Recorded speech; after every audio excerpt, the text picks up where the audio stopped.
ስልክ እንኳን ደውላችሁ አይዟችሁ አትሉንም? አሸናፊ ዓለሙ እሸቱ መለሰ ሌባ ነው እያለ ነው። ኧረ ምን ጉድ ነው? እስቲ ሰምተነው እንመለስ። እሸቱ መለሰ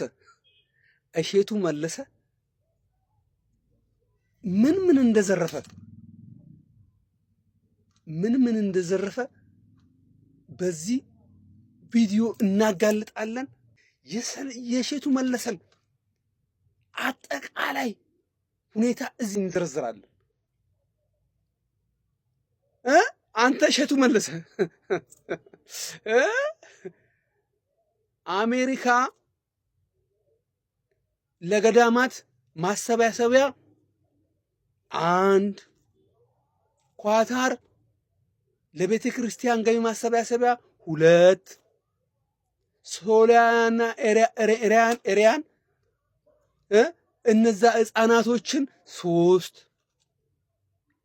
ለመስጊድ ገቢ ማሰባሰቢያ ፕሮግራም 4፣ መቅዶኒያ አረጋውያን ማዕከል 5 እና የተለያዩ ሰዎችን ሕፃናቶችን ድንቅ እያመጣ ድንቅ ልጆችን እየመጣ ያስተዋወቅከው ይሄን ሁሉ ጨምሮ የተለያዩ እኛ ያየነውም ያላየነውም ሰዎችን ሰፖርት የምታደርገው አንተ ዲያብሎስን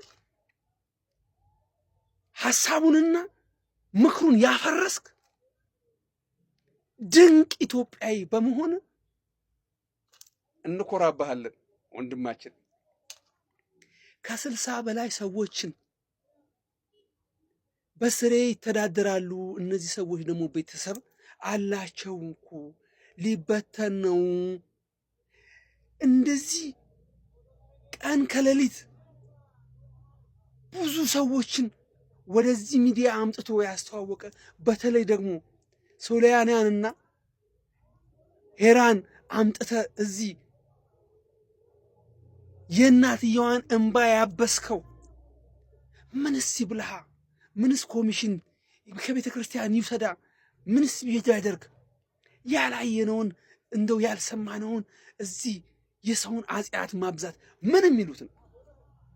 እንደዚህ አይነት ኢትዮጵያውያን ሲገኙ እየበላ እንደዚህ አይነት ሰዎችን ሰፖርት ካደረገ ምን ያለብን ደግፈው?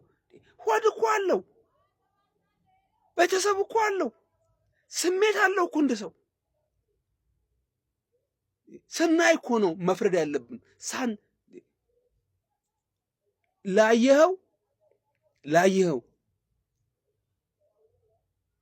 ላየኸው 50%፣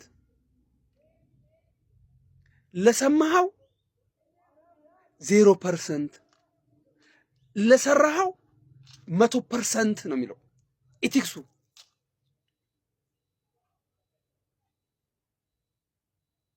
እንደዚህ አይነት ፐርሰንት መስጠት ነው እንጂ ያለብን ምንም ያላየውን ያልሰማነውን ሲዋል ኮሚሽን ሲሰጡት ሲቀበል ያላየነውን እዚህ መተን እንፈርደው። አረ ወገን ወዴት እየሄድን ነው? መልካም ሰዎችን በቆንጨራ እየመታን በጎ ሰዎችን ወደ በቆንጨራ እየመታን ክፉ ሰዎችን እዚህ ቲክቶክ ላይ እያፈመስናቸው ነው። አረ እባካችሁ ኢትዮጵያ በዚህ አይነት ሁኔታ አትሻገርም፣ አትቀጥልም። በዚህ አጋጣሚ እሸቱ መለሰ ጠላት መክሮብሃል፣ ዲያብሎስ አሲሮብሃል። አንተን ከመንገድ ሊያወጣ ከበጎ ዓላማ ሊያወጣ ከእግዚአብሔር መንገድ ሊለይህ አሲሮብሃልና ሰዎች እንደዚህ ያሉኝ፣ እንደዚህ አይነት ሰዎች እንደዚህ ያሉኝ፣ የእምነት ሰዎች እንደዚህ ያሉኝ፣ እንደዚህ ያደረጉኝ ብለህ ከዓላማ ብትዘናጋ፣ ከመንገድ ብትዘናጋ፣ የተጣላኸው የተቀየምከው ሰውን ሳይሆን እግዚአብሔርን ስለሆነ በዚህ በጎ ዓላማ ቀጥልላለን። እሺ እኛ እንወድሃለን፣ ውሃና እንጀራችን ብሏል ቴዲ ዘማሪው።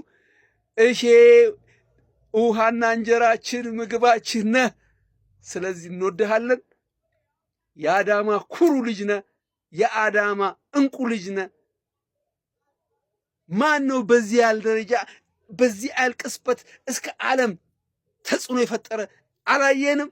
እንወድሃለን፣ እናከብረሃለን። የነ ሶሎያንያ የነ ኤሪያ አምላክ ይጠብቅ። የእናቷ አምላክ የተለያየ እዚህ ጆይንት ዩቲዩብ ላይ አምጥተህ እንባችንን ያራጫው ያስለቅስከው የነዚህ ሰዎች አምላክ ይጠብቅ። አንተ ደግሞ አትወድቅም። እግዚአብሔር ካንተ ጋር ነው። እኛም ከጎንነን ሰፖርት እናደርጋለን። እንወድሃለን።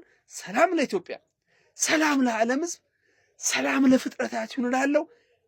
እሽዬ እንወድሃለን፣ እንወድሃለን። የአዳማ ኩሩ ልጅ፣ የአዳማ ልጅ እንወድሃለን። በርታልን አቦ። በእውነቱ እኛ ሊሰድበው ነው ብለን ድንግጠን ነበር። በእውነቱ ግን ለካ ሙገሳ ነው። ያው ጥሩ ነው ይሄን ማለቱ። ለማንኛውም እሸቱ ስኬቶቹ ዘርፈ ብዙ ናቸው እንደምናውቀው የዶንኪ ዩቲዩብ ስኬቶቹና እሱን ሳይጨምር ራሱ በኮሜዲያንነት ብዙ ስራ የሰራ ሰው ነው። ይሄን ሆኖ ሳለ እንግዲህ ብዙዎች ዛሬ ላይ ሊያጥላሉትና ሊያንጓጥጡት ሲነሱ እጅጉን የሚያምና የሚደብር ነገር ነው። እሱ ከሰራው በጎ ስራ ቅንጣት ታክል እንኳን ያልሰሩ ድኩማን በእውነቱ ማን መብት ሰጥቷቸው እንደሆነ በማይታወቅ ሁኔታ ሲያጥላሉት እየተመለከትን ሲሰዱት እየተመለከትን እንገኛለን። ይሄን በጣም ልንቃወመው የሚገባ ነገር ነው በእውነቱና ከጎንነን በማለት ድጋፋችሁን ማሳየት ይኖርባችኋል። አቅም መስጠት ይኖርባችኋል። ደግፉት፣ አበረታቱት። ገና ብዙ መስራት የሚችል ልጅ ነው። እድሜውም ገና ነው። አቅም አለው። ገና መስራት ካለበት ግማሹን ግማሹን ሩቡን እንኳን አልሰራም። ያው መድረክ የሚያዝና የማስተባበር ተሰጥኦ አለው። ሁሉም ሰው የተሰጥኦ የለውም። ተፈጥሯዊ ተሰጥኦ ነው። ችሎታ አለውና ገና ብዙ በመድረክ በማስተባበር ብዙ በጎ ስራዎችን ሊሰራ ብዙ አዝናኝም አስተማሪም መልካምም ነገሮች ሊሰራ ይችላል።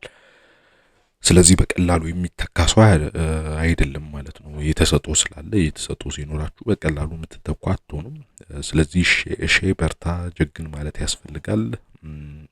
ብዙዎችን ያጀገነ ሰው ነው። ከዚህ በፊት ለብዙዎች መነሳሳት ምክንያት ሆኗል። እንደምናውቀው እንኳን እዚህ ደርሳ አይደለም ብዙ ነገሮችን አሳልፈሃል ልንለው ይገባል። ምክንያቱም የነበረበትን ሁኔታ ሲናገር ምን ያህል መከራዎችን እንዳሳለፈ ብዙ ነገሮች እንዳሳለፈ ግልጽ ነው። ስለዚህ በርታ ለማለት ያስፈልገናል ማለት ነው። ይሄንን አይተን ዝም ብለን መቀመጥ የለብንም። በርታ ማለት ያስፈልጋል። ጀግን ከዚህ በኋላ ወደ ኋላ ማለት ማያስፈልግም የሚለውን ማሳወቅ ያስፈልጋል ማለት ነው። እናመሰግናለን።